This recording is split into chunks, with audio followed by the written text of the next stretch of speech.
What is your American dream? My American dream is for Trump to be out of office and for we build bridges, not walls. My American dream is to own my own business and just thrive and be wealthy. My American dream is the NFL. My American dream is to get a brand new president. My American dream is that we collectively recognize each other as human beings and that we don't pass judgments based upon color, but we pass judgment based upon accomplishments. My American dream is to be lucrative in my business, and then also I want to be able to give to different ministries, different causes, people who are in need, to help them come up. If I manage to do that, I live my life. I want to be the best soccer player in the world. My American dream is to become a game designer because I'm really good with computers. My American dream. Well, there's a lot going on right now, especially with the kids who are being separated from their families. So, I mean, the ultimate American dream for me would be to get all these families back together. It's really important. I mean, I couldn't imagine just being so young and separated from my family. My American dream, I want to be a baseball player. My American dream is just, I want to live in a world where we can all collectively live as a community and together and be able to thrive and impoverish without racism and hatred and, just a non-judgmental world that we can all live in. Everyone has a right to the American dream.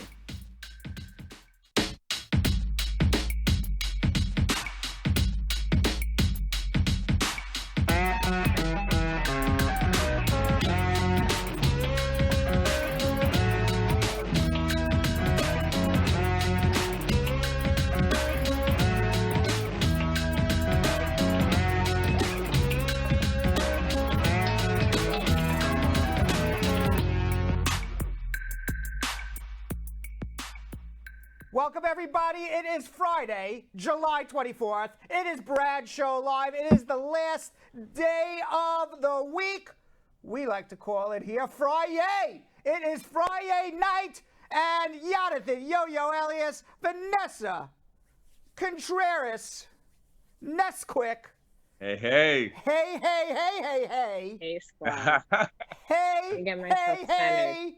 Hey, hey, hey, hey, hey. Let's get centered. Let me get centered. I'm in there. All right. You want to know why I give you an extra couple of hays?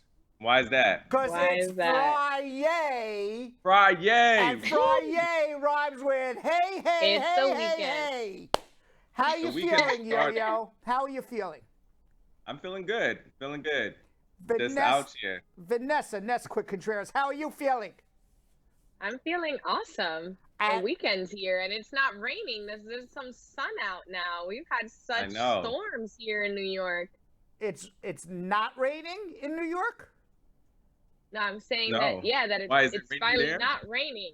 In downtown Manhattan, I just went for coffee and got rained on 25 minutes ago.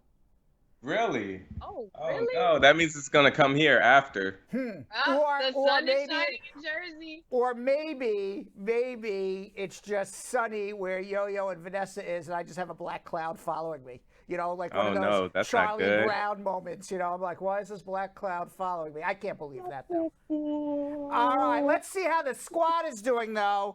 Let's say hello. There's no black cloud following Star Girl Mika, squad up. Clifford Gordon, bless up, squaddies. Jessica Leamy, squad up, my loves. And Joy Titus, just a general squad up. Monica Stone, a squad up to everybody. Let's see who else. Lisa, Bling, Rose, Dion Reed, how are you? Christy Kinsali, Letitia Williams, good afternoon, squad. Keith Ramos. Let's see who else we got here quickly. Carol Anderson, the Tiger. And that's all I see right now. Do I see anybody else? Clifford Gordon, squad up. Let's see what's going on YouTube. Sweet Dot, right to the point. Squad up, everybody. Alyssa Henry, how are you? AJ Dion Watson, Tia Prasad saying hello, Uncle Brad. And then a follow-up, squad up family. Arthur Rawling, squad up. Nancy ABEL, how are you? Matthew Dotson. DJ Killer Buzz is in the house, as well as Vanessa and Yo-Yo. Ness-quick and Yo-Yo, why don't you tell everybody what they need to do? We got to get right into our show while I stretch and get ready. Yes, let's do it. By the way, we're going to next week. Every time I do this, we're going to have a counter. He does this 100 times. I watched the other day. I'm like, I do this 100 times a show. I don't know why. I was about to ask you for what. I don't know. I just like to have the cards straight in my hand. I don't like them to be like this. Perfect squares. Perfect squares. All right, why don't you tell everybody what they need to do? All right. First of all, shout out to my mom that's watching. I love you, mommy. Now, we are going to talk about the Facebook fan page. I need you guys to become VIP members. It's so easy. All you have to do is go to the Facebook fan page and put in Brad Show Live. You will see the fan page. You have to make sure it's a fan page. In order to figure that out, it will have a join request button. Just request that button and we will accept it. All right. You guys will get a lot of different incentives. The main one is the first 5 questions that you guys put on in that fan page, in that VIP fan page. The first 5 questions, you will get those answered no matter what time you guys put it in. You could put it in the morning, afternoon, as long as it's before the show. We will ask that before any questions that we get for social media check-in. So make sure you guys join that fan page. All right, now for everybody on Facebook, I need you guys to share. I need you guys to let everybody know to share as well. It's not just from when I say it. I want you guys to keep on putting it in the comments section. I love when you all tell each other, hey, we got to get the share up. We got to get the share up. We used to get over 1,000 shares each episode. Let's try and get back to that, all right? This is all we're asking for. This is the last show of the week, so we need to get the show out to the entire world. Let them know that we are on right now. So all you have to do is click that little arrow that's pointing to the right, share it to anybody's page. You could share it to an inbox. You could share it in a group. You can copy the link, just like I just did to my mom. I copied the link and texted it to her. That's another way we could do it, all right? Now, also put all your questions in the comment section. Make sure you like, love, smiley face, sad face, wow face, whatever emotion you guys are feeling. Thank you so much for all the interaction that you guys are doing in the comment section. You guys have told me, condolences to my friend that I lost this week. I really appreciate that. Let's keep all that going. We got to keep all of this going. We are a family. We are here to uplift each other. So make sure you guys show that in the comment section as well. Now, Ness-quick, what are we going to do on YouTube? Alrighty, friends. So like Yo-Yo said, we are a family here. We are a community, and we're just using these different platforms to make this community even bigger. So on YouTube, if you haven't already, you should be subscribed to this channel. Make sure you turn on the notification bell so you know when Brad's show is live every Monday through Friday. We always keep you guys posted in case there is no show, but we're on today. Make sure that you are sharing this episode, friends. You can share this just like Yo-Yo said. Share the link, go ahead and copy it into a text message, slide into someone's DM, and get this information to your friends and family, guys. You know that Brad brings you guys so much value, so much knowledge, and later on in the show, we'll be answering your immigration questions live, and you want to make sure that you guys are tuned in for that. And you guys already know we are also on Instagram. Make sure that you follow us there at Brad Show Live, where you'll find the best clips of our shows. And sometimes we have some great incentives and contests going on there. So without further ado, let's get to some world news with some schmoozing with Brad. Good job, guys. And by the way, congratulations to Mama Yo-Yo, the most popular person in the comment section on Facebook and YouTube. All right. Yeah. Meanwhile, that was my shout out to Mama Yo-Yo. Welcome. Meanwhile, have you guys been following what's been going on with Kim Kardashian and Kanye? Yes. Now, Kim Kardashian, she said an Instagram post on Wednesday to catch people up. Her husband, Kanye, he's been diagnosed with bipolar disorder. It's incredibly complicated, she says, and painful. She said that she is speaking publicly about this private matter because of the stigma and misconceptions about mental health. She's really also talking about it publicly because he's been at least to many people, a little off the rails. On Sunday in South Carolina, at a campaign event, he is running for president. He said that the famed abolitionist Harry Tubman never actually freed the slaves. Previously, when he was asked why he was running for president, he said because he named his party the Birthday Party, and when he becomes president, it's going to be everybody's birthday every day. At one point in South Carolina, West started crying. He declared that he's now pro-life because he and Kim had considered aborting their daughter North. One insider confirmed to People magazine that a divorce is in process. We don't know this for a fact. We also know that Monday night Kanye tweeted that his wife and his wife's mother tried to have him locked up. Now, bipolar disorder is a mental health condition that causes extreme mood changes. Apparently, Kanye is no longer taking medication for that. He says that it stops him from being creative. He also apparently is now no longer with, at least within the orbit of the Kardashians. He's been hanging out, I think, in Wyoming with Damian Dash. He was even seen in a Walmart buying clothes for his kids. Why Walmart? We don't know. He's got plenty of money. He could go wherever he wants, but he went to Walmart. Now, according to sources who spoke to People magazine, Kim Kardashian's priority is their children's daughters, North in Chicago, and sons Saint and Sam. And Kanye recently was even saying that Kim's mother was trying to control him and his fortune, maybe even. Yo-Yo, Vanessa. Did you see what he called her? No, what did he call her? Chris Jong-un. Oh, I did see that. That is a play on words of Kim Jong-un from the North Korean dictator. I know bipolar disorder really doesn't make you think logically many times, because what happens a lot is your logical brain shuts down. So your logical brain shuts down, and you have, and by the way, everybody gets this, okay?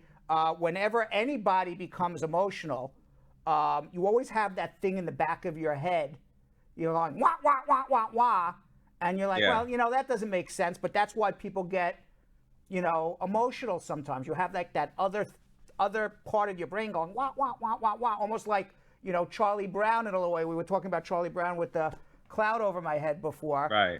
And people who are not as bipolar, they're able to shut that off and still think logically and say, you know what? I'm not going to think there's a conspiracy around every corner. I'm not going to, be so high. I'm not going to be so low. I'm going to think, at least have some logic behind thoughts. That's, kind of how bipolar disease works, where your logic just goes out and you're just, your emotional brain takes over completely. Everybody has that tug of war in their brain between logic brain and emotional brain, but now your emotional brain just goes over. You have very, very big highs, very, very big lows. I'm not gonna lie. Before this, well, even after the when he had said the whole thing about Harriet Tubman, and then I saw different videos of him yelling at black women that were actually trying to ask about gun reform, and he was just like he was taken back. But like I almost, this is one of the first times I actually said I hate this man. Like I really did hate him until we saw him go off and then go into that whole Twitter frenzy, and I was like, wow, this is a disorder that this man has. Correct. And I actually started to feel sorry for him. Bad for him. Now I actually feel sorry for him. I take back all of that, all the hate that I did say is because he's not in his right mind. And I think that Kim Kardashian handled that beautifully. What she she posted was amazing. It was, we all know that the Kardashian clan, we're all in their life. We understand that they're public figures, but she really didn't have to say any of this, because he's literally been bashing her name, saying, I want to get a divorce. Kim and Chris brought a doctor here. They're trying to lock me up and all that, and the way she came back was I felt like it was a beautiful way to come back and actually talk about this disorder, because this is what we need to do, especially in our Black community. We need to start talking about mental illness, because we do not talk about it enough. So I'm praying for this guy. I'm really praying for him. I'm happy that his real friends came in and checked up on him, because I believe he was suicidal. What he was tweeting was ridiculous. It was crazy. Are his friends really his friends? Do you think that? Is Damien Dash really his friend, or he has ulterior motives? I don't think they Damon Dash, excuse me. No, it's Dame Dash. Dame Dash, right. What the comedian Dave Chappelle. Right. Dave Chappelle flew out there in a private jet. I believe. And we all know Dave Chappelle is all about being real. Right. He gave up millions of dollars just because he wanted to be real. So I believe that there's no ulterior motives with that. They're there to help him. Yeah. Good. He needs it. Good. And Vanessa, your take on all this?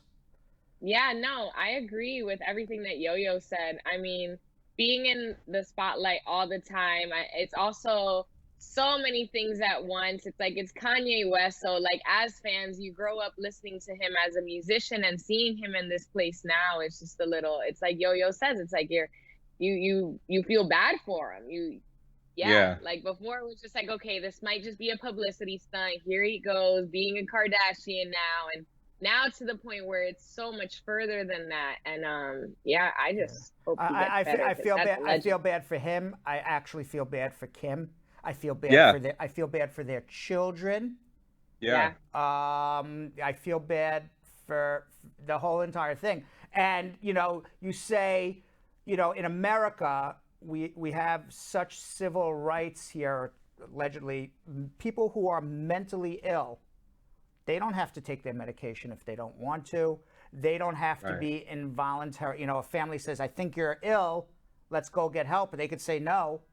And you have people, running the streets, unless you can prove that they're going to injure themselves or injure somebody else. And, just being crazy is not enough these days, So I don't, I kind of go back and forth on that. Because in one respect, as far as the law is concerned, I say, what, people need help. I walk past people who are homeless on the street. They're not hurting anybody, but a lot of them are mentally ill. And I say, I wish that we were able to give them help, but you can't force somebody to get help who doesn't want help. And but at the same time, you want to give them help. You feel better than them, but everyone has a right to live their life, even if they're not thinking logically. I don't know. It's it's a tough call for me. It really is. Very tough. It's a very tough call, whether we should be more forceful with people who are mentally ill, because you don't want to force somebody to, all of a sudden, people who are not mentally ill will get caught up in this web. And then all of a sudden you're like, there's nothing wrong with me. Why are you throwing me in the insane asylum? So, It's tough. It's tough. So unless you're hurting yourself or unless you're hurting someone else, they're not going to touch you. And you can't, nobody can force anybody. Yeah. All right. So meanwhile, Trump has finally worn a mask in public, and he seemingly endorsed the wearing of masks, tweeting on Monday that it was a patriotic act to do so during the pandemic. Then on Tuesday, he went further, telling reporters at a White House briefing that whether you like the mask or not, they have an impact. But this comes after months of downplaying the crisis that has killed more than 140,000 Americans. He even wore a mask in public only once on July 11th to visit the Walter Reed National Military Medical Center. Until that day, he often disparaged masks. In April, after public health advisors recommended wearing them, he said, I don't think I'm going to do it. Trump even mocked Joe Biden in May for wearing a mask. But even after his Monday tweet urging masks, Trump was spotted that night at the Washington Hotel, his Washington Hotel, the Trump Hotel, mingling with guests without wearing one. But Trump said on Tuesday he is tested for coronavirus probably on average every 2 or 3 days, and that he is encouraging people to wear masks. And if he cannot be within 6 feet of somebody who he knows has not been tested, he will wear a mask too. He's doing this because there is an election, and a survey from the Associated Press found that 3 out of every 4 Americans are in favor of people wearing masks. So his position of, I'm not going to wear a mask and I'm going to have a cultural war, kind of backfired on him. I've noticed, I don't know if you guys noticed, but walking around New York City, since Trump, at least in New York City, I haven't been anywhere else, but I have noticed, I don't know what you guys think, but I've noticed that since Trump has changed his tune a little bit, Mitch McConnell has said wear masks, a lot of Republicans are now saying wear masks, I almost see probably 90% of people wearing masks now in New York City. Really? I mean, they should have always been wearing masks, but, however they get the message. Right. Do you see more people wearing masks now because Trump is in the last week or two? Because people follow their cues from their leaders. You don't see that? I do. I'm not gonna lie. I don't think the citizens of Harlem really care about Trump and what he does. I don't think him wearing a mask is gonna make them want to wear a mask. If anything, they wear it here in Harlem already, but I mean they keep it on their chin. They don't wear it right. But I don't think the people of Harlem are really looking to follow whatever Trump does. All right. Yeah. So I mean, there's masks in Jersey. I mean, maybe down south people weren't wearing masks and now they are. I just feel that more people are wearing masks and they follow the cues of their leaders. But maybe I don't know this for a fact. It's just my own personal observation. So meanwhile, according to statistics from the Johns Hopkins University, there are now over 15 million coronavirus cases worldwide. In the United States, more than 4 million people have been diagnosed with COVID-19. America has now more than 144,000 deaths. New global cases have risen more than 35%.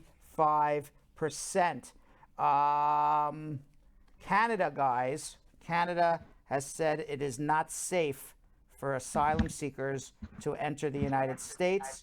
Canada says that the court ruled that an asylum agreement the country has with the United States is invalid because America violates the human rights of refugees. So for people who are applying for asylum in Canada, a lot of times you were not allowed to apply for asylum if you first came to the United States, but now you can simply because they're saying the Trump administration is violating people's rights. Guys, I have to tell you something. Mm-hmm. It's Friday. Yes. It's Friday. All right. Enough Trump. Enough coronavirus. It's Friday. And today, by the way, is International Self-Care Day, which encourages the promotion of a healthy lifestyle. On this day, it is encouraged to eat healthy, exercise, and take a break. So what we are all going to do is 30 jump. No, we're not going to do 30 jumping jacks. Now, according to the world, I'm ready. I know. I was actually going to do it, but I'm all mic'd up and everything, and I'll be like ripping wires off of me, jumping up and down. But we should have done. I would have been ready for it, except for the mic and wire issue that I'm all like wired and taped up here. Now, you're all tied up. I am. I was just actually thinking about it. I'm like, all right, we're all going to go do jumping jacks. And I'm like, all right, the mic and everything's going to go flying off of me. All right. So now, according to the World Health Organization, self-care. And by the way, after 30 jumping jacks, I got to answer like a lot of immigration questions. I'll be like, that won't be too good. Yeah. Now, that's how Beyonce does it, okay? That's Beyonce true. Can do it. Do it too, all right? That's true. And she does it in high heels. I got my heel is this big, right? So now, according to the World Health Organization, self-care is the ability to focus on one's own health without the help of a healthcare provider. Now, in celebration, some have taken to social media to post selfies about what they're doing for Self-Care Day. Vanessa, Yo-Yo, what is your self-care? What do you do for self-care? Quickly. For self-care, what do you do? I get facial masks. I cook myself a really good dinner, or I'll order out, get a glass of wine, and put on my favorite show and just relax. Don't answer any calls. Don't talk to anybody. I literally just focus on myself. I take myself out. I basically pamper myself. And Same. Ness-quick? So, head to toe. Great hair mask, great face mask, good Ooh. audio, little eucalyptus. Aromatherapy is phenomenal for self-care. I'm like all about self-care and like beauty and things. So yeah, setting up a vibe, and I have to work on the whole turning the phone off thing. But yes, maybe I'll wind down that way. Now, Vanessa, it's the best thing. Literally, it's the best thing. Do it. Try it. The next time you do your self-care day, just turn it off for a couple hours. That's it. Now, guys, Vanessa, Look at her. Vanessa, you're in New Jersey right now, so you got to be careful when you go out to Cape May, New Jersey. Apparently, a gentleman by the name of Dean Blomer had a close encounter with a swarm of bees and their queen. He told NBC 10 in Cape May, New Jersey, that he first noticed several bees swarming around an umbrella on the beach on Tuesday. He then saw an entire swarm land on a woman's towel. Bloomer later found out that the swarm was following the queen bee that had landed on the towel. A crowd gathered to watch, though kept their distance. People are going crazy. They all landed on one towel, and it looked like a huge beehive on one towel. About an hour later, Alan Brown, a beekeeper by hobby, arrived and was able to safely capture the queen and most of the bees. If you, I don't know if I would have, I would have freaked out like a million bees. I have a bee phobia, so I probably would have like ran into the ocean, not come out. Yo. I never go by that area in Jersey, like ever. Well, can you imagine? It's like you're in lockdown. You're like, finally, I get a chance to go to the beach after being in lockdown, and I'm getting attacked by bees. That would be my luck. All right, this is what happens in 2020, right? You probably would have the most attractive towel on the beach, and that's exactly where the queen bee would land, on Yo-Yo's There you towel. go. Exactly. Meanwhile, firefighters in New York came to the rescue of two people in the water near 55th Street in Manhattan in the river when their inflatable swan float was carried away by fast-moving current. The people were safely rescued. Would you believe people are floating in the river on the you know, you ever see those on Instagram, the swan floating? What? Yeah. Yeah, so apparently somebody took their boat. They went into the Hudson River on their swan floaty and started floating away. They were in trouble. What? Yes, but the fire department of New York came to their rescue and saved them. They said, "We urge New Yorkers to always take precautions when swimming or entering the water surrounding our city. Do not float in the Hudson River on a swan disgusting. floaty." That is from the fire department of New York. By the way, Yo-Yo, and by the way, a Jamaican man, he won a lottery jackpot last week, and my hat's off to this Jamaican man. Yes. He won a lottery jackpot last week of $600,000, but he disguised his identity. We only know he's a Jamaican man by showing up to collect his check as Darth Vader. The picture of him with his $600,000. He won $95 million. Well, apparently it says here $600,000, but I guess $95 million he won. He won $95 million dressed up as Jamaican Darth Vader. That's awesome. The winner told Supreme Ventures, which operates the lottery in Jamaica, that he bought his ticket for the lotto drawing at a sports bar. Oh, it's 95 million Jamaican. It's 600,000 US, Yo-Yo. Okay, so he said, "I don't regularly buy from that place. I usually purchase my ticket on the Death Star, but this particular time," no, he didn't buy it on the Death Star. "I usually purchase my ticket in Old Harbor or Spanish Town, but I was on the road, so I just stopped there. He said that Darth Vader said his potential plans for the money include buying a house, doing some investing, and fixing up the Millennial Falcon. That's awesome. Is that funny? Meanwhile, Brad, who would you come in? Would I come as? Yeah, who would you come as? I would have to wear a mask, right? And I mean, it would have to be something extraordinarily silly, right? Yeah, you have to. I don't know. I would. I guess I would come as David Hasselhoff. Ooh. I would come as David Hasselhoff because I would want Jilly there going crazy. David Hasselhoff just won the lottery. I can't believe it. Oh my God. With a big check. Yes. Meanwhile, believe this. Okay, Yo-Yo, would you be as fair as this man in Wisconsin? He won, or Vanessa, would you be as fair as this man? I'm going to ask Vanessa this question. A Western Wisconsin man will share his millions in lottery winnings with a longtime friend because of a promise they made to each other nearly 3 decades ago. Tom Cook and Joseph Feeney shook hands in 1992, never signed anything, they just shook hands, and they promised if either one of them ever won the Powerball, they would split it. Well, Cook won the Powerball, $22 million jackpot, and he called his good friend Feeney, who couldn't believe it, and he said, and Feeney said, he called me, and I said, "Are you jerking me, Baba?" And he said, "No." Now, Cook retired after hitting the jackpot, while Feeney also retired. Neither has any extravagant plans, but the odds of winning the Powerball are 1 in $292 million, and they split it from a handshake from 1992. I can tell you that if Feeney had taken Cook to court, that would not have really would not have gone too far. Would you, Yo-Yo? You have your brothers in arms, and Vanessa, you have your ladies in arms, right? Would you? What would you do? God. I know you're gonna say yes, but what would you really do? What would you really? Yo-Yo's like, not home. Goodbye. New phone. No. Yo-Yo would be like, no Yo-Yo here. No habla inglés. Adios. Right? No habla inglés. No habla inglés. But I think Vanessa wouldn't do that to your friends. No, I mean, we didn't sign anything here. There's nothing on paper. I owe you nothing.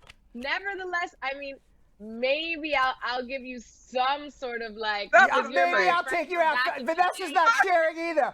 Vanessa would be like, maybe I'll take you out to dinner to celebrate my winnings.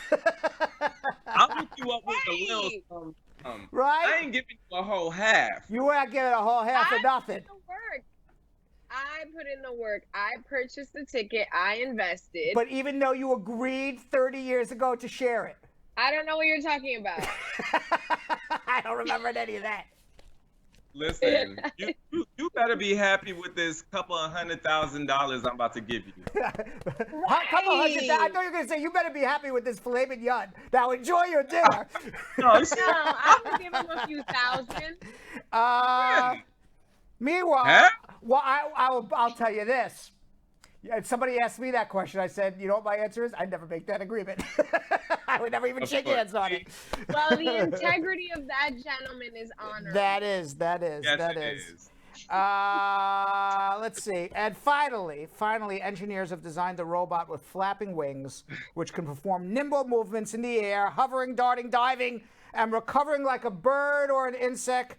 An international team of researchers built the lightweight robotic ornithopter, which has crisscrossed wings, enabling it to perform acrobatic maneuvers.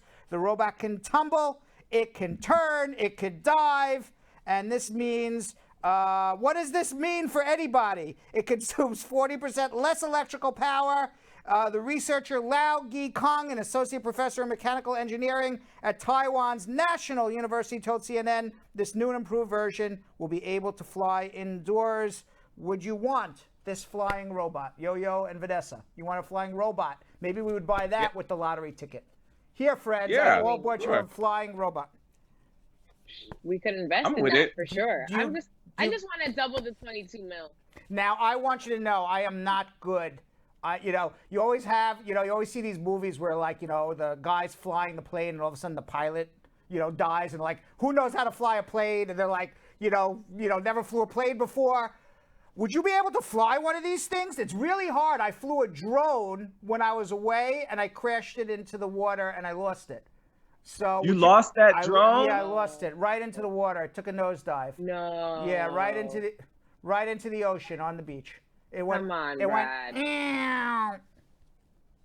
And never to be found again. That's wild. Right. Would you want? I'd be scared to, like, I would lose this thing. I'm not a good flyer. And then I'm pretty good. Would you technology. want? Do you have drones? No, but I've flown one, so I think I could. Be able. Did you fly it without crashing it? I believe so. You believe you flew it without crashing it? Oh no! Did I fly the drone without it? Yeah, I did. thought you said would I be able to fly the robot without crashing it? I believe so. That could be fun. The robot. What do you think, Vanessa? Yeah, I mean, I didn't grasp it. Are we spying on anyone with this thing? I would definitely be very smart about using this gadget to my benefit. Absolutely. I don't think this thing would be the best spy because it's like this huge thing that's like flying all over the place. If you want like a spy drone, you want a tiny little bug, that's flying around. Nobody sees, you don't want this huge bird fly. Did we just getting spied on by Vanessa? It's quite obvious there's something right there in front of me, Right. Subtle. Are you a voyeur, Vanessa? Or should we save this for Wednesday? I spy with my little eye. No, I'm pretty tech savvy. You'd be surprised. I'm actually pretty tech savvy. Yeah. I couldn't believe. So I couldn't be able to do it. I couldn't believe it because I was on the beach and I'm flying the thing and I'm trying to take the picture. Like when it goes up and I'm focusing on the camera, and then all of a sudden the thing goes flying out to the sea, and I'm trying, and I said, oh, I got to bring it back. You were stuck on the screen. Yeah, and I was stuck looking at the screen to take the picture. The thing goes flying out into the ocean, and I go, oh, I got to take it back, and then I hit the joystick and went, ew, and went right down into the water. I'm like, it's gone. No idea what happened to it. I wish somebody recorded you doing that. Oh, yeah. All right. Well, that's it for right now. Why don't we tell everybody what they need to do? We got to answer some immigration questions. By the way, before we get to that, we do have a couple open lines. So if you call, you will get on. Yo-Yo and Vanessa, tell everybody what they need to do at this very moment.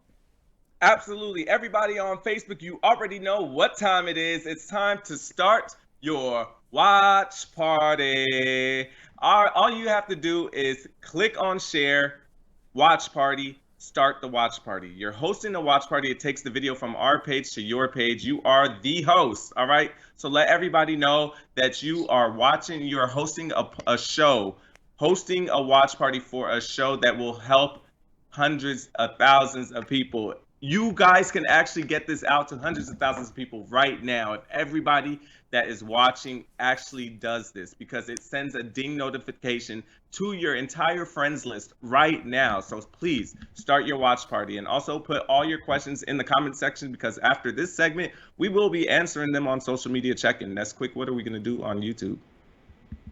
On YouTube, friends, I've been looking out for you guys. I need those thumbs up. I don't think we can move forward without those thumbs up.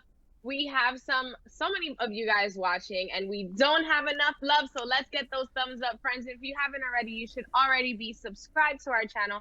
Turn on the notification bell so you know when Brad's show is live Monday through Friday.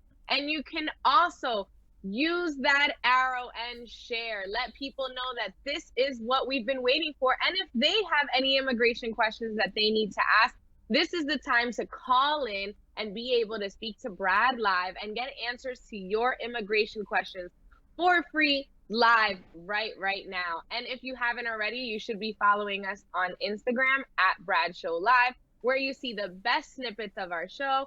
And we also have great incentives going on there. So you already know, guys, like Brad said, we have some lines open right now. So call in.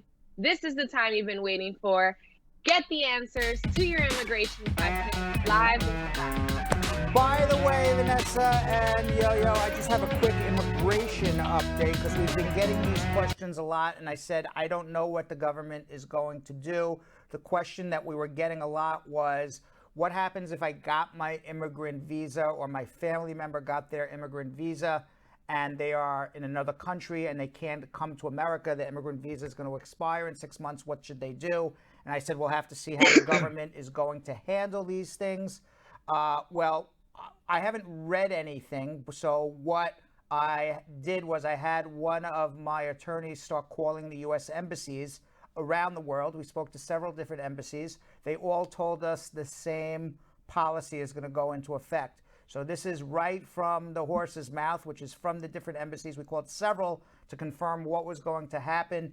If you have an immigrant visa and you cannot enter America because of COVID, because of travel restrictions, because you can't get a plane. Now, when you get the immigrant visa, it's only good for 6 months.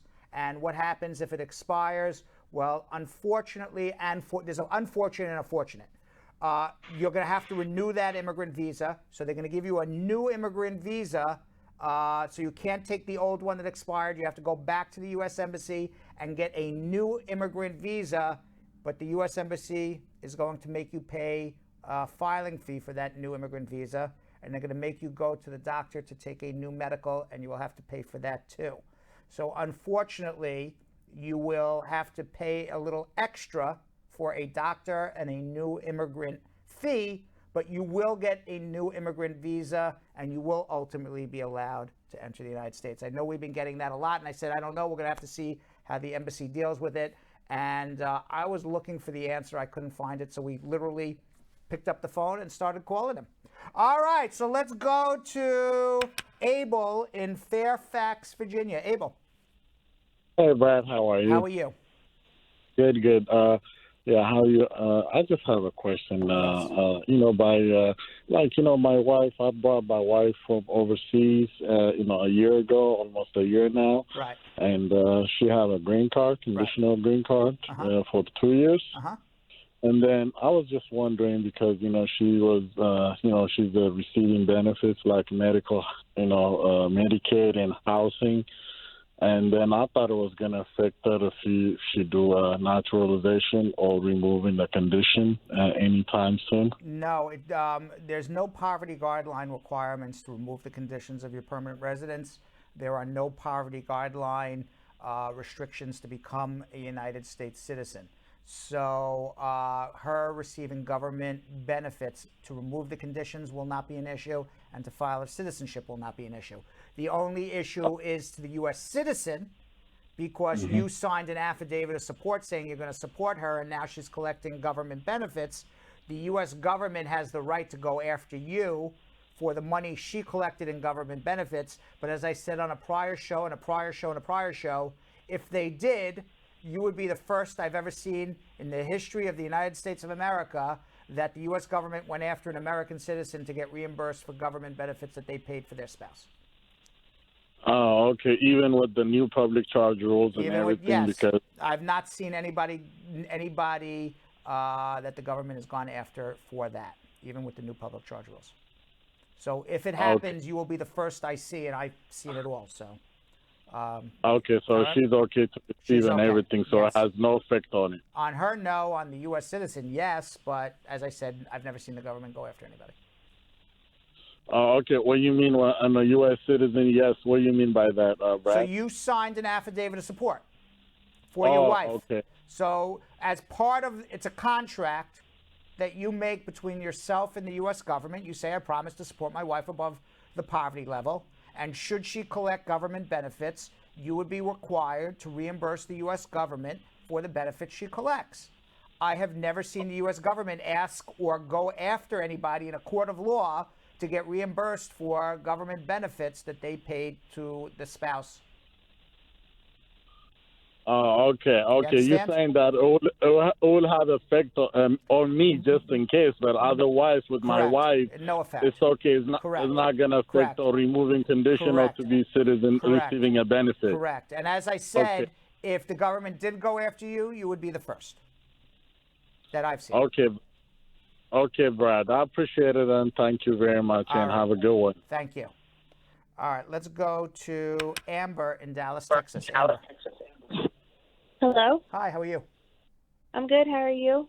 Good. What's all going on?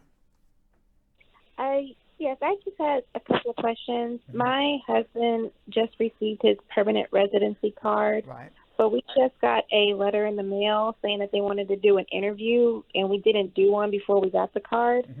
So I was just wondering, is this like trying to like do a follow-up with his permanent residency? Did he come on a fiance visa?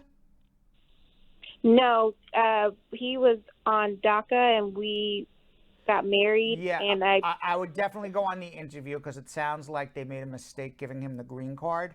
So definitely go on the interview, because if he didn't come on a fiance visa, I've never seen them waive an interview on a marriage case. So you should definitely go. But when you go, say, hey, they sent me a green card. Okay. All right. And then my other question. And by the way, at that interview, they want to make sure you have a bona fide marriage and everything else. Yeah, So, of course. So it sounds like, and I apologize to interrupt, I'm going to answer all your questions. Oh, yeah. It sounds like immigration screwed up. And what happens when immigration screws up and they realize, you end up getting screwed. They don't say, oh, it's our mistake, so it's okay, keep the green card. They're going to say, 2 years from now, we're taking your husband's green card away. He never went for an interview, and we're going to put him in deportation because you never showed up, and we just realized this mistake. And you're like, well, I didn't do anything wrong. You mailed me the green card. Too bad. So, you go to the interview. It'll be a lot easier for you. Okay, that sounds good. And then my other one was, I just got laid off because of a COVID-19 reconstructuring on my job.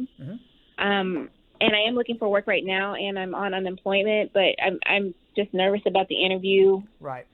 Well, the unemployment goes towards the poverty guidelines. If you're getting unemployment above 125% above the poverty level, you should be okay. But I would come with a second affidavit of support.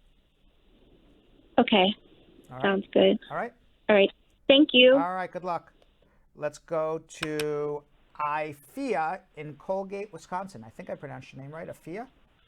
AFIAH, yes. Yes. Okay. How are you? I'm good, and you? Good, good. What's going on? I did my adjustment of status in, I got married in November last year, and we filed in February. So in March, I got a letter for biometric and was canceled because of COVID-19. Right. And then I got another one, and it was canceled again. And what happened? What happened? What happened when you got the It was canceled again. Okay. So I couldn't go for the biometrics. Right. And on April 21st, I got a courtesy letter. You got a what? From a courtesy letter from USC. A what? USCIS. You got you got to take a step to the right, and bring your knees in closer, and get off the speakerphone. Now I hear you. You got a letter saying what?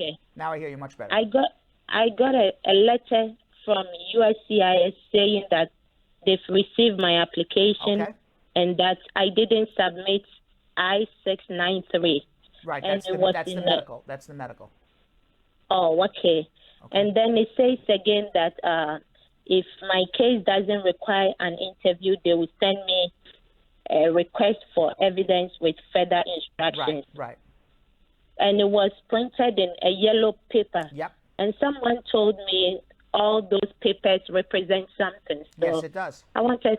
Okay. Okay. So basically, this is what they're saying to you. Okay. Number one is you need ultimately to get your work permit, you need to take a biometric, and they're not doing the biometrics not for any other reason but because of coronavirus. Hopefully, in Wisconsin, you get to a point where coronavirus gets under control, and then they will start doing biometrics, and then hopefully you'll get your work permit shortly thereafter. In New York, they're doing biometrics now. In New York, they're scheduling interviews at immigration. They were not for several months because coronavirus was too high. Now it's lowered. Hopefully in Wisconsin, you get to that point. Now, they wrote you a letter basically saying you didn't submit a medical exam. We're going to bring that medical, that I-693. You have to go to a doctor and take a medical exam and bring the sealed report to your interview. And what they said is if we decide not to have an interview and just approve your paperwork based on the paperwork that you submitted, before we do that, we're going to send you another yellow letter asking you to submit your medical by mail. That's what they're saying. Okay. All right? Okay. If you need help, hold on one second. Let's go to AZALOU in Los Angeles, California. AZALOU. Yes. Hi, how are you? How are you? Very good. I have two questions actually. My wife, she got a green card 10 years ago, and now it's expired for June 26th. Mm-hmm. And she was applied for renewal, right? But it's not coming yet. She keeps calling them. They told her the same thing. For you have to wait until send you some letters. And she got a government benefit for last 3 years That's now. okay. So. Well, renewing the green card is not a problem. Getting government benefits, as I told the first caller, and it's not even a problem for the person who signed the affidavit of support, because the affidavit of support was signed more than 10 years ago. So that person's off the hook, because the affidavit of support is only valid against the person who signed the affidavit of support for 10 years. Collecting government benefits, not a problem for anybody. Now, getting her green card, that's a manufacturing issue by immigration. They're slow doing it right now. But if she needs some evidence that she has a green card, she should go down to the local office, get a stamp in her passport. She should also maybe consider becoming a citizen. Okay. So if it expires, there's no problem at all. No problem. Yeah, you just don't have the evidence that you're a green card, but you're a permanent resident, and the fact that she collected government benefits is no issue. And if she needs proof that she's a permanent resident, make an appointment, go down to immigration, get a stamp in her passport. Thank you, Brad. I really appreciate it. Thank you for your help. Now, by the way, I hope he's still watching. In certain areas, depending on how high the COVID is, I saw he's in Los Angeles, immigration will only see you on a limited basis if you need the stamp in your passport to travel or for work purposes. If you just need it because it'll make you feel better, they may not see you because they're very limited in terms of allowing people in the building because of Corona. In other areas where there's Corona's lower, you should be able to go in and get a stamp for any reason you want. Let's go to BILAL in Boston, Massachusetts. Hello, Brad. How are you doing? How are you? I'm good. So, Brad, I have a question regarding the IRS transcripts. I was checking that now the USCIS says that you must have to submit the tax transcript, but we have submitted our tax returns last week, and IRS says that you can get the tax transcript by mid-November, or the 21st November.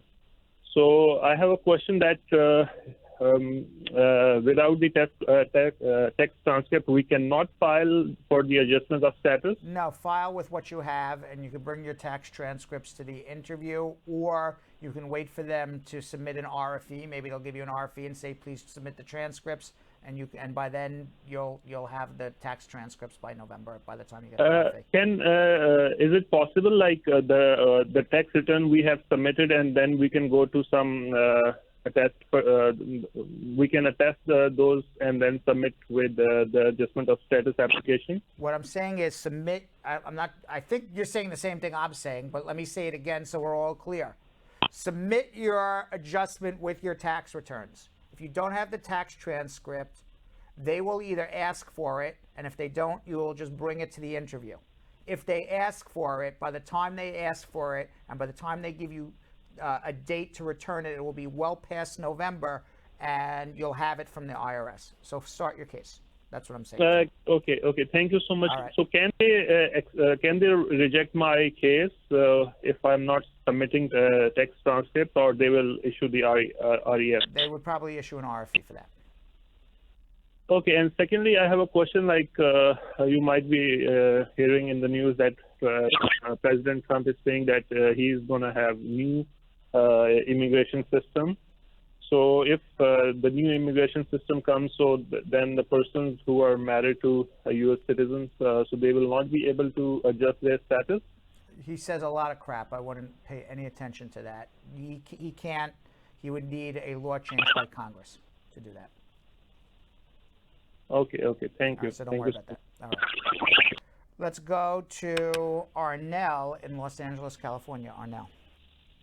Yeah, how are you doing, Brad? Good. How are you? Thank you. Fine. I have a couple of questions. One is we're only about the affidavit of support. We have a petition to our children in the Philippines, and we need to fill up a affidavit of support. Since we're only in the second year of income tax, we are not filling up the third year. Do we need to get another sponsor? How much income are you 125% above? I think we passed the poverty. If you pass it, it's fine. Oh, no need. No, because you haven't been in the United States for 3 years yet. So your 2 years is fine. You show you make the money. Okay. All right. And my other question is, since we petition our children, one is 14 and one is 19, despite of the ban, they said that those who are out of age, they're gonna process it. Right. Then, those who are reaching 21, who are aging out. Thank you. Do you have any idea that the youngest one, 14 years old, can process at the same time? They should process at the same time. Yeah. Okay. Good. And the last one, Uncle Bud, about the adoption. My daughter, U.S. citizen, is trying to adopt his cousin, her cousin in the Philippines, and she wants to adopt the process here in the U.S. What is the first step? Okay, so there's a Hague Convention agreement between the United States and the Philippines. So you have to follow the Hague Convention agreement to adopt a child from the Philippines and bring them here. So there's a special process to go through, and you can hold on 1 second and we'll be happy to go through that with you. All right, let's go to Tony.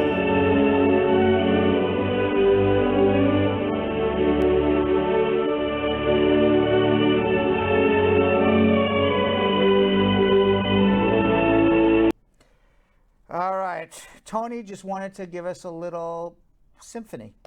Dennis in Dallas, Texas. Dennis. Hello, Hi, Brad. how are you? I'm good. I want to thank you for everything you're doing. I would say, indeed, you're an angel. Thank you. Sent by God himself. Well, I don't know about that. So help us, yeah. I'm going to tell you something. If you think I'm an angel, you're the first, but I appreciate it. Thank you. So I got a quick question. Yeah.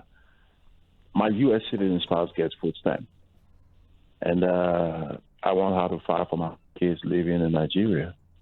I don't know if that's going to be a problem. We have everything. If she's getting food stamps, she can't. They're going to deny whoever she files for.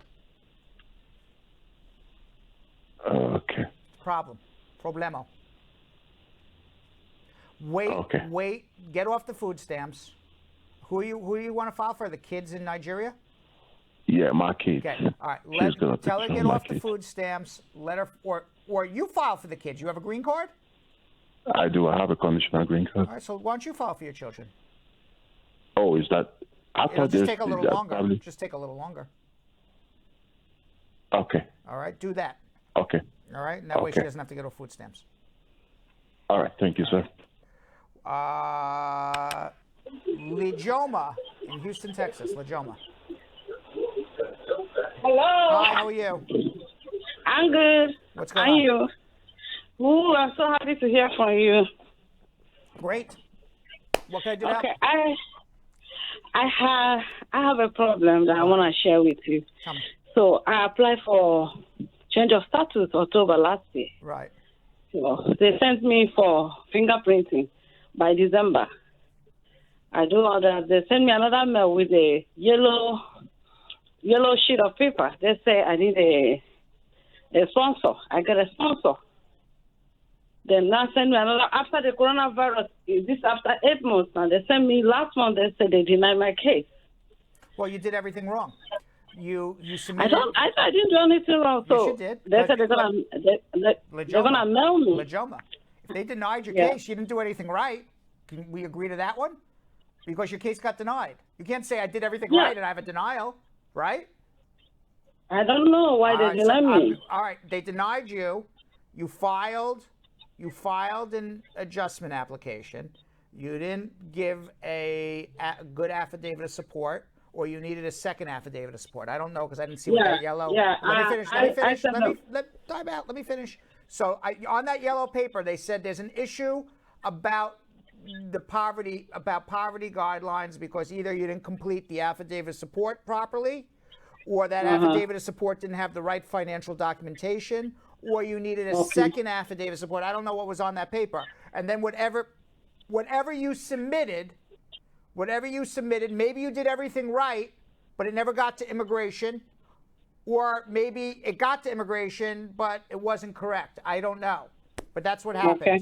So you need one of two things, okay? One of two things are going to happen. You either have to file again very, very quickly, and I would suggest if you file again, get the help of a professional, because you don't want to have to keep going through this time and time and time again and throwing away filing fee money. Or if you do nothing, you're going to end up in deportation. So let's get something filed. I mean, there's not, the second war is not a good problem. All right. Yeah, well, I got another affidavit of support, which is my younger brother. So my lawyer asked him how much he got for last tax. He got up to $51,000 for 1 year. So I would have to look at everything. Obviously, $51,000 is well above the poverty level, but I don't know how many people he has to support. I don't know how many people. Yeah, he's supporting two people plus me, three. So then that should be okay. Okay, that should be okay based on what you're telling me. But again, you want to do it on your own, by all means. God bless you. I wish you the best of luck. I'm serious. I really do. Okay, but I'm concerned that you keep doing the same thing. It's going to get denied, and you're going to get yourself in deportation. But yes, the $51,000. If that's your question, yes, for a family of three, you're fine on that. All right, hold on. Let's go to Gibbs in Bandera, Texas. Gibbs. Yes, sir. What's up? I got two questions, Mr. Yes. Brad. Yeah. My first question is, my wife is a U.S. citizen, and she applied for my two kids from Haiti, and they already attended the interview March 2nd, and the officer said the only thing that we are missing is a divorce paper between my kids and their mother. So my question is, divorce paper between your kids and your mother? Divorce, yeah. You mean a divorce between the mother between me, who is the spouse of my U.S. citizen wife who filed for my kids, and the kid's mother. Ah, okay, fine. All right. So they and then my question is, yes, my wife gets food stamp, but the thing is, she's disabled. She doesn't work. She had an accident and she's disabled. So, but jointly, we are above the poverty guideline. Well, if there's a public charge to get there's going to be a public charge issue on that. There will absolutely be. The fact that she's disabled, they don't care. So, to finish, Mr. Brad, since they already attended the interview and they said the only paperwork we needed is the divorce between us. Gibbs. And do you think they're going to turn around and if they're watching, and they put two and two together, they will. Keep quiet. Let's hope they don't ask. Okay. All right. And my second question, Mr. Brad, I got my green card to my U.S. citizen spouse on October 2017. Right. So I'm due on the 27th of this month to file for my citizenship. So my question is, when I become a U.S. citizen, will my kids automatically be a U.S. citizen when they come? Yes, if they have a green card and you're under 18 and you live with a parent who is a U.S. citizen, it doesn't have to be the parent who sponsored them, they become automatic citizens. So let's say if my citizenship is approved before they got here, they would still have to enter the United States with a green card to become an automatic citizen. Okay. So if it's approved before they come here, even if my citizenship approved before they come here, when they come on a green card, they would become automatic citizen. That would make them automatic citizen. You only become an automatic citizen living in another country if your parent was a citizen before you were born. If your parent became a citizen after you were born, you have to enter the U.S. with the green card first. Oh, okay. All right. I see. All right. Thank you, Mr. You're Brad, welcome. and I really appreciate the kind of work you do. You help the people out, and I've been watching your show very closely. And every day when I get off of work at 5, I turn on my phone and just go on Facebook and watching your show. You're doing a very good job, and I really appreciate it. Spread the word. I appreciate it. Thank you very much. Yes, Uncle Brad. Okay. All right. Kelvin in Ghana. Across the world. How are you, Ghana? How are you, Kelvin in Ghana? Accra, Ghana. What's going on? Yeah, I'm good. It's kind of late over here. Yeah.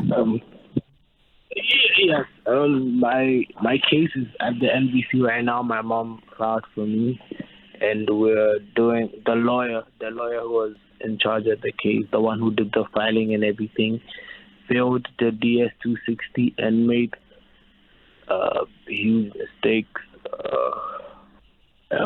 with regards to the travel history. Even though I had given him, information about my previous visas that I had obtained, he still puts no to the question, have you ever been to the United States? I don't know what I can do, with regards to the DS-260, if you can help me out with that. All right, so you hired somebody to do the DS-260. You have a visa to enter the United States. You've come to the United States, but somebody who filled it out said, no, you've never been in the United States? Yes, and I don't know if it's going to be a problem at the embassy. Yeah, well, of course. I mean, of course. You have a visa. Of course they know this. That's I had it, but it had expired. It was a long time ago. It was about 10 years ago. So what you need to do is write the embassy, or where's your case now? At the National Visa Center? It's at the NVC. Okay, so contact the NVC and write them and say there's an error on the DS-230. I want to correct it. Here's a new one. That's how it would start. And then I don't know if they'll substitute it in or out, but maybe they will. If not, then you got to bring it then at the time of the interview, before the interview starts, correct the misrepresentation and say, there's an error. I had a visa 30 years ago. Here it is. Okay, so I could take I could scan and do a photocopy of the visa or anything and send it. So you just got to correct the issue, and then you could say, I even emailed the National Visa Center. I uploaded a document. I emailed them. I did all of this, and I want to bring it to your attention too. I don't know if it made it to the file. Blah blah blah. But you want to just be upfront before the whole interview starts. Okay. Okay, and also my name too. I have a hyphen in my name, and he didn't bring it. So. Wait, what happened with I don't know. Now? My surname, I have a hyphen in between my two surnames, last names. Yeah, and he didn't bring it in, so I don't know if that's going to be a problem. I think maybe you need a consultation, because at this point I got to figure out, every time you make a mistake on a form, it's a problem. So I think perhaps maybe you need a consultation, because I'm not sure how many, if these are misrepresentations, these are errors, you're trying to change a name, because, the stereotype. No, I'm not. I know. I'm just telling you, the stereotype that the embassy has from Africa is everybody comes in with different names and fake documents and all that stuff. So you got to be very, very careful coming from Africa. I'm not saying it happens. I'm saying that's the stereotype that the embassy feels that everybody has, which is why Trump put on this Nigerian ban, because he claimed everybody has fake documents there and fake stories and different names, and almost everybody, a majority doesn't, but the small few screw it up for everybody. So, but when you walk in, they automatically assume you're trying to pull the wool over their eyes. So when you have, I changed the name and it's a hyphen, and I had a visa but I didn't have a visa, you're running into problems. I think maybe you need a consultation. Hold on one second before you screw up, all right? I have a question. All right, hold on. Ali in the Bronx. Ali. Hello. How are you? I'm good, sir. How are you? Good. I have a question about my K1 visa case. I came here in USA 1.5 years ago. We got married within 90 days. And now, unfortunately, we are getting divorced. Hello? Yes, I'm listening. So your wife, you got married within the 90 days on the fiancé visa. You're getting divorced now. Did you get a green card? Yeah, it's only like 1.5 years. Did you get a green we card? were married, yeah. You get a green card? No, I have my work permit, my travel permit, work documents, but I don't have my green card. All right. So your It's wife filed for you, right?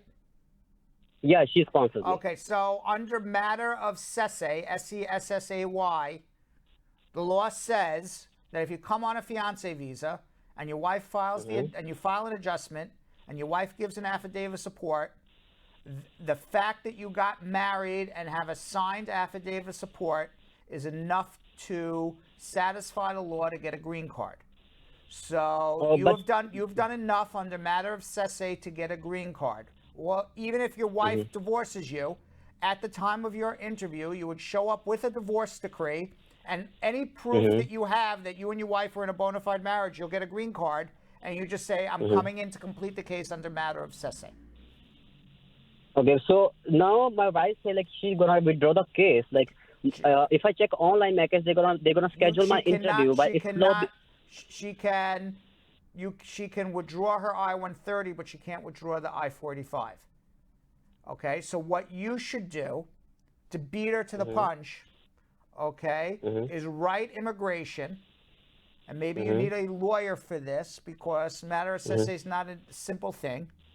But you write immigration, say, I am processing a divorce. Here is evidence of a bona fide marriage. Under matter of Sessay, please complete the processing of my adjustment application despite the divorce because a marriage occurred and there is an affidavit of support filed by my wife who is soon to be my ex-wife. Okay. All right. So like, yes. After my divorce, let's say if I don't get my, I got divorced before my green card because of course we are not going for the interview. So do I have to leave USA or is there any way? Maybe you don't. Did you hear anything I just said? Yeah, like she cannot be denied I-40. You don't have to. You were entitled to the green card. And then I said, it's complicated. You probably need a lawyer. And the fact that you just said to me, do I got to leave the U.S.? Makes me 100% certain you need a lawyer. But no, you don't have to leave the U.S. Hold on one second. Let's go to Amy or Amin. Hi, Uncle Brad. How are you doing? I'm very good, thank you. Well, I have two quick questions. Yes. I got married to a U.S. citizen, and I am under removal process. I got issued the note to appear, but my court is in February 2022. I talked to two lawyers here. They said that I cannot file I-485, only the I-130, so I am not able to get a necessary or work permit or any of the things. Yeah, if you're in removal and you're doing a marriage case in removal, you got to file an I-130 first and get it approved. So there is no chance for me to get the I-485? No, you can't file the I-45 till the I-130 is approved, and then you got to file the I-45 with the judge. Yeah, because the I-130, they said it will take up to a year or something like that? Yeah, so let's get it going. Oh, yeah, but yeah, so I know Trump makes it very hard for people. Yeah, I cannot have a social security number or anything. I get it. Okay, be lucky. I mean, you know, we have a country that doesn't accept refugees. People are living in cages. There's a ban on immigration from just about every place in the world. Okay, yes, you can't even be lucky. There's a process for you at this moment, which there is. Okay, and hopefully in 90 days we don't have any more pumpkin. We have a normal person in the White House. And things will change. All right. That's all I can tell you. Thank you so much, man. Right, Thank you very much. That's my question. You gotta look at the bright side here. Let's go to Tony in Newton. Hello. How are you? I'm good, Uncle Brad and the crew. Thank you. What's going on? I lost my job. All right. Are you applying for a job with me? I wish I could. All right. So what can I do to help you? All right. I filed for my daughter in Jamaica. she get a interview sometime next week. So I'm looking at the form DS5540, and I'm puzzled with 4A, and I'm going to read it to you. Will you covered by health insurance in the United States within 30 days? You don't have a job. You can buy your daughter health insurance, and you should. So the answer is yes. I'm going to buy private health insurance through an exchange or something, or I'm just going to buy private health insurance for her. And I would suggest getting a second affidavit of support. Right, because I just get terminated because I still have insurance, but it won't expire until because you get COBRA next month. Well, I do have insurance at the present. If you have health insurance, yeah. Let me give you some suggestions, okay? Mm-hmm. If you have health insurance, you're entitled to something called COBRA. Mm-hmm. It's a law in the United States. Everybody's entitled to it. So if you get terminated from a job, if you're willing to pay for the health insurance, the job has to continue to give you the same health insurance for the next 24 to 36 months under COBRA. And what you can do is you can contact your HR person at your company and say, I want to apply for COBRA, pay out of pocket for this health insurance, say, please give me a letter, then you get the COBRA, then you call up the health insurance company that you have, whether it's Aetna, United, Oxford, whatever you got, and say, can I get a letter that my daughter can be included on this health insurance when she comes up? And then you submit a letter from the health insurance that your daughter can be covered, and a letter from you saying, I'm going to cover my daughter, and it costs $200, and I have health insurance, and my daughter's going to have health insurance. And then after your daughter's here, do whatever you want. Okay. You seem confused. Wow. Yeah, no, I'm not. I hear you quite well. Okay, so that's I what you should understand. do. That's what you should do. And because other than that, your daughter may have a problem because you're unemployed and you're not going to be able to show health insurance. That's the best way to show health insurance. Okay, because I thought I could show them like the policy that I have now with the car that she can get insurance. No, because you're unemployed, so that's going to end. Okay. All right. Thank you. All right.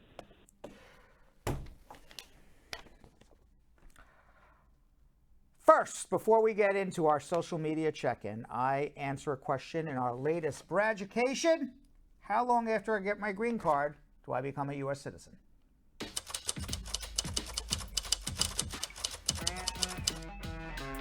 After you get your green card, it depends on how you got your green card. It will depend on how long you have to wait to become a citizen. If you got your green card and you are in the U.S. military for 1 year, you can file for your citizenship after 1 year of being in the military. If you have a green card and you can prove that you're in a bona fide marriage with a U.S. citizen for 2 years, 9 months, and 3 days from the time you got your green card, you can apply for citizenship based on the 3-year wait of being in a bona fide marriage to a U.S. citizen. And if you are otherwise not in the military and you are not married to a U.S. citizen for 2 years, 9 months, and 3 days, after you got your green card, then you would wait 4 years, 9 months, and 3 days and base your citizenship on 5 years of having a green card. By the way, before we get into our social media check-in, two quick things I need to express. Number one, 2 years, 9 months, 3 days. It's not really a law. It says 90 days before the 3-year anniversary, but there's 31 days in certain months. So that's why I tell everybody 2 years, 9 months, 3 days. And that way you clear 90 days no matter when you file your citizenship. A lot of people file their citizenship 3 months before, and then they get denied because you filed 91 or 92 days before. So that's why I say 2 years, 9 months, and 3 days. And finally, Ma Dukes, I see a comment here saying, to our last caller, COBRA is very expensive. It is. What's more expensive is not having your child here or having to refile for your child. So buy the COBRA. It's only a few months after they're here. you figure out what you're going to do. All right, Yonathan and Vanessa, we're going to do social media check-in. And by the way, before we get there, we're only going to be able to answer a limited amount of questions today. So if you don't get your question answered, you could always follow me at Real Brad Bernstein. Drop me a DM. I will be happy to try to answer your question. You could also follow us at Brad Show Live for the best of Brad Show Live. Yonathan and Vanessa, quickly, anything that you need to promote? Yes. You guys can follow me at Yonathan Elias TV on all social media platforms. And you guys can find me at Vanessa.Contreras TV. All right. So what do we got today? All right. Our first one comes from Simone Yarrow on YouTube saying, can I file an extreme hardship waiver if I'm here in the U.S. on a K-1 visa? Yeah. Okay. Amen19 on Instagram. If I am married to a U.S. citizen and I'm in removal proceedings for overstaying on my visa, is there any way I can still get a green card? You can get a green card if you can show that you've been here for more than 10 years and it would be a hardship to your children, spouse, or parent. Extreme and unusual. It's called cancellation or removal. You can get a green card if you can show you're eligible for your green card today. That's usually because you're married to a U.S. citizen. You can get a green card if your life is in danger if you go home, and that would be either political asylum, Convention Against Torture, withholding of removal. Those are your main avenues to try to get a green card. Although Convention Next against, one is although, Dadu. One second. Oh. Although Convention Against Torture and withholding doesn't actually get you a green card, but it saves you from getting deported. Next one comes from Dadu from YouTube saying, can a green card be revoked if the person with the affidavit declines to continue supporting it? Yes, if you have a green card, the person can't take it away. In other words, if you have a green card, your sponsor, whether it was your spouse or your parent, can say, I'm going to withdraw my affidavit of support, I'm going to get you deported. Too late, too bad. You're done. The U.S. citizen has no right to deport you. If you haven't gotten your green card yet and they withdraw, then you don't get a green card and you're back to square one. Okay, the next one comes from Charlotte Muzo on YouTube, and they asked, my friend applied for an extension but was denied. She has since applied for a student visa, which is still processing. If she gets married to her boyfriend, is that the best way for her to get a green card? Not sure. I'm assuming the boyfriend is a U.S. citizen. Yes. Yes, but just make sure you don't get married and file within 90 days of filing for an extension on, I think I heard an extension for a student visa, because then that would be a misrepresentation. But yeah, getting married in a bona fide marriage is generally a really good way to get a green card. Okay, Sweet Dot on YouTube saying, once I've officially become a citizen, is it a crime if I fail to report the update to the NVC? Update of what? Report the update to the National Visa Center. It's not a crime, but your family member may be entering the United States on the wrong visa category and could be denied for misrepresentation. Okay, another one from Instagram. After an I-130 interview, will I receive approval by mail? Yes. If you pass. Okay, Love. Okay, Love on YouTube say, can I be denied a green card if I file taxes as single instead of jointly, even though I'm married to a U.S. citizen? That would go a long way to getting you denied, because you have to show a joint financial relationship, and if you're in the United States and you're filing as single, you're committing misrepresentation on your tax returns, or you're lying to the government that you're not in a bona fide marriage to your spouse. It could be a big problem. Okay, Victor Eric on Facebook asked, can I go through the Child Citizen Act of 2000 to try to get a U.S. passport? If you're qualified, yeah. I don't know if he's qualified or not, but if you're under the Child Citizenship Act, if you're a citizen, you're entitled to a U.S. passport. Okay, Amen19 on IG again saying, how can I get a social security number? Be eligible to work in the United States. Okay, and the last one says, I have a pending I-130 and currently on Haitian TPS. Can I still apply for DACA? Yes, you can. The courts have said you can apply for DACA. So people on Haitian TPS could transfer and apply for DACA right now. And you said that is the last one right now. You said, yeah, we were only doing a few for social media check-in, no? Okay, well, yeah. Following directions.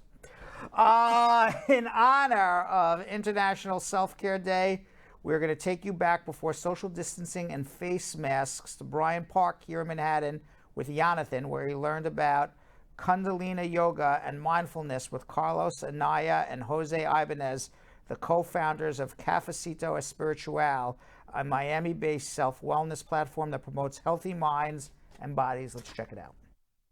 What's up, Brad Squad? It's your boy Yonathan Elias here in the beautiful Bryant Park, and I'm with the Kundalini yoga teachers and spiritual consultants, Carlos, Anaya, and Jose Ibañez. So Carlos and Jose actually put their special talents together to co-found a new and dynamic self-wellness platform called Cafecito Espiritual. We're actually lucky to catch them while they're here visiting in New York City because they live in Miami, Florida, but we're gonna talk about their inspirational company and why it's just important for us to self-care. It's all about self-care, y'all. Let's go talk to them. Tell me about your backgrounds, because it's very different but very interesting as well. I studied communication. I became a journalist. I've been a contributor for Telemundo, GLAAD award-winning journalist. That's a huge accomplishment. Congratulations on that. Tell us what it meant to you to win that, and let them know exactly what the GLAAD award is. I was the only Latino among Jennifer Hudson, Tom Ford, Betty LaBelle, and I was the only Latino receiving the GLAAD award, which is a prestigious award for gay and lesbian against defamation. And I did this amazing story about Maria Belén from Argentina. She was a transsexual there, and it just happened that they chose this story not because I was a Latino, it's because the story had a heartfelt movement and how these people have endured persecution and pain for being trans. I was really happy to have those prestigious awards, but again, we are men of service. You've interviewed famous people. Yes, such as Ricky Martin, Shakira, Ariana Huffington, Romero Brito. But those are just people like you and I. They just have different titles and different careers. That was the unconscious journalist. Now the conscious journalist is more in tune with the essence of real journalism, which is from the heart to heart. And it's our responsibility to anyone who holds the mic what to do with that mic. Absolutely. There's power in this mic right here. All right, so now, Jose, I need your background. I'm from Argentina, and I was living in Brazil for 10 years, and I was living in India too. It's a good experience for me to be here now. Carlos, I want to know, what is your immigration story, your family's immigration story? Well, my parents came to this country for freedom. There was a lot of fear. My parents didn't want us to experience that violence in Colombia. And they came, such as hundreds and thousands of immigrants from South America, looking for a better future for their kids. And we were lucky enough to be legalized in this country. Now we're American citizens. And my father didn't want us to experience such crime and such violence in Latin America. I think the biggest virus that we have in Latin America is corruption. And until that virus continues, we will never see a better future. That's why I love America, and I love the idea that this is a country that provides hope. You guys have put your talents together and created Cafecito Espiritual. Please tell us about that. It's a company that holds Anaya Media, and Cafecito does spiritual cleansing. We do workshops, seminars, Kundalini yoga that elevates the audiences and elevate the students that come aboard. So we've been really elevating Miami because we need to elevate Miami. And not only Miami, New York also. Living abroad, how has that helped what you do today? With meditation and yoga? For me, it's the most important thing when you are traveling is to be connected with the environment. And that's helped me to be more centered. It's also finding an emotional and physical home. So now we are citizens of the world, but there's an emotional and physical home. And that's what we're trying to do with spirituality, is to get back to your essence, get back to who you really are. Not the titles. No matter how many titles you have, it is an inside journey. And no one can lend you spirituality. No one can borrow it for you. Let us know about some of the things you have your students do. This program is about to be more spiritual in every areas of your life. We use Kundalini yoga, we use coaching, we are using the energetic body work. It's a complete program to put in balance all your areas. Tell us about Kundalini yoga and then also meditation. Well, Kundalini yoga is a yoga of awareness, and we work with angles and triangles, breathing techniques. And it's a very powerful technique. Kundalini has changed my life because it really has empowered me to see life in a different perspective. You know, we use the breath of fire, we use the technology of it. It has nothing to do with religion, it's the technology. When you go to a yoga class, you see how you feel much better. Yeah. You have less anxiety, less stress, and it allows you to really be healthy, happy, and holy. You guys also offer community meditation. Why is that so important for people in all kinds of communities to do that? We do meditation from 4 in the morning to 6:30. More than 300 people have come to the sadhana, which is a spiritual fitness program. Depression and anxiety is becoming a huge problem in America. And the only way to really release the problem is to connect to a community, to know that you're not alone. Technology cannot replace intimacy, the real intimacy of the human spirit. I'm sorry, Yonathan, I'm just gonna get more comfortable, more unscripted. Okay, you could take your shoes off. For us, this is an exclusive as a gay couple, as we reveal our intimacy as a couple. And not only because we are Latinos, but also it's important that we bring a voice to those that don't have a voice. As an LGBT couple, we believe that there's union, that you have to be who you are. And I think we both are becoming that. The authenticity that people know that we are in a relationship that is intimate, that is concrete, that is whole. We get thousands of letters from people that they feel inspired by the type of work that we do. You guys have such a strong bond, and I'm sure meditating and doing yoga has helped that get stronger, correct? You know, it's really a blessing to find your soulmate. We've been married almost a year, and we met in New Mexico into a spiritual retreat. It's called Summer Solstice. And 4 years ago we met, but destiny wasn't there for us yet. Then 3 years passed by. We both got into different relationships, and 4 years later, we met in the desert again. Wow. And Cupid said, this is the time for you to meet. Now you're ready. We count our blessings. You know, every day people complain about what they don't have, but instead of complaining on what we really have, to be healthy. So when people complain about not having anything, count your blessings so you become more humble to receive all those blessings. You guys are very inspirational, and to be a gay couple, to have a business together and to change so many people's lives. There are so many gay people out in other countries that, you know, come to America to seek asylum, and like you were saying, you know, the stuff that happens in their own country. What are some words for them that you guys would like to say? It's really difficult to be an immigrant these days. I call it a spiritual bankruptcy because people want to put you in a sense of labeling and fear that there's certain things that we cannot have. But again, the freedom to be alive, no matter if you're gay or straight, no matter if you're black, blue, or yellow, what counts is that you have the human spirit. Give them just like certain tips to do, you know, to keep their bonds strong together as a union. It is not an easy job to be married to anyone, you know, it's a commitment. Our teacher says the most hardest yoga is the marriage, and we are experienced that. And every day there's ups and downs, and I think we're getting there into the process of really becoming the best version of each other. And I think any advice for anyone who wants to get into a relationship is that enjoy the ride.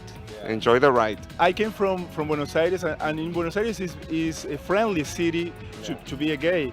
I think in Latin America it's quite different, and also in Argentina, in other cities, it's not easy. My advice, especially with the marriage, with the gay marriage, is to be honest with yourself. That's bring me to US, the love. It is a human right to get to choose who I want to love. No legality can tell me who I choose to love. The most important thing is to be authentic with yourself, because sometimes we blame the government or the society that the society don't accept me. If you don't accept you, that's the word. The more you reaffirm your identity, you reaffirm your dignity. No one can put a label on you unless you allow it. Putting a label on you already just puts you in a box. Let's only have one label: unity. Unity is what counts. Well, now you guys are gonna, well, what are we gonna do? I want to do something, you know, because I want to feel as one, and you know, like you guys feel. So what are we gonna do? Well, I think you're a VIP student, correct? So we're gonna show you some tips about meditation, how to relax your mind, your spirit, and we're gonna show you some mantras that I think you're gonna like. Introduce with Sat Nam. That's how we begin, and with Om Namo Gurudev Namo, calling upon the teacher within yourself. Om Namo Gurudev Namo. Gurudev Namo.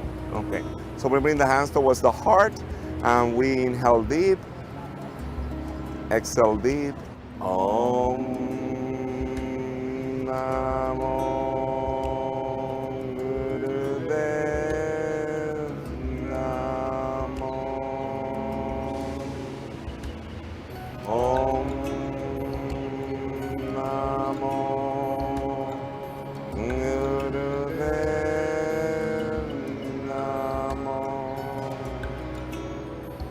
calling upon the teacher, which is yourself, calling upon the best teachers, which is within. So we're going to do a prosperity kriya. It's only 3 minutes, and we go har, har, har, har. And that's for the prosperity in your life for 3 minutes, only 3 minutes a day.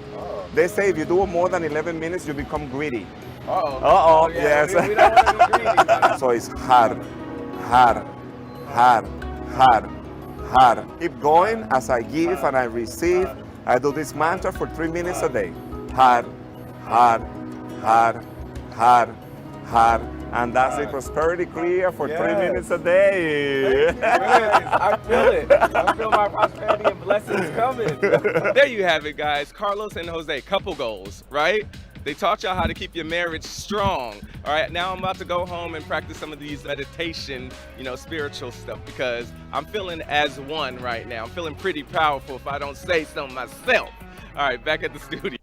So that was done before the pandemic. Yo-Yo and Vanessa, have you been doing anything virtual exercising? That's kind of what everybody's been doing these days, right? Yeah, at home exercising. I've definitely been doing that since the gyms are closed. Yeah. You do virtual classes, or you just do it yourself? No, I just do it myself. YouTube videos. Vanessa? Yeah, or there's a lot of workout videos on Instagram. Yeah. There's some great people. My sister always forwards them. All right, cool. All right, we're going to do our second round of social media check-in. What do we got? All right, Antonio saying, I have a pending I-360 and I'm currently on Haitian TPS. Can I still apply for DACA? Yes. Sani on YouTube, after my spouse comes to the U.S. on an I-130 is here for a year, what can she do so she can adjust her status and stay here before her visa expires? If you're a citizen, file an adjustment. If you're not a citizen and she's in legal status, you can still file an adjustment as an F2A. The only thing is, if you're not a citizen and she overstayed, then you got to wait until you become a citizen. Okay, Ellie on YouTube saying, my husband got deported and I won a petition for him, but he has a pending criminal case here in U.S. and that he is not present to defend himself for. Can I still petition for him, even with an open case, and help him prove his innocence? They're not going to give him a green card with an open case. Okay, Mary Zonker on Facebook asked, it has been 5 months since our Stokes interview and we still have yet to hear from USCIS with an update. I am also trying to renew my EAD, which expires in a month. What can I do? Renew your EAD and write a letter to the officer who interviewed you and say, what's the update? Okay, Stargirl Mika on Facebook saying, when I applied for a travel document I-131, and my I-765 is approved but still processing, will I receive the travel document and EAD as a combo card? You generally you get it as a combo card, but sometimes not. All right, Hernandez Sami on Facebook asks, I have a VAWA pending for 14 months now and still have yet to receive prima facie determination. My girlfriend wants to get married, but will that be a problem if my VAWA case is still pending? Yes, if your VAWA case is pending and you get married, your VAWA will be denied. RR on YouTube saying, is it a deportable offense if I was arrested for a controlled substance that case was dismissed after 6 months? If it was dismissed, it's not deportable. You don't have a conviction. Okay, Tarble27 on YouTube asked, my dad filed a petition for me in June 2010, F3, all countries. What is your prediction and expectation regarding my priority date becoming current? When was it filed? June 2010. Probably about another 3-4 years.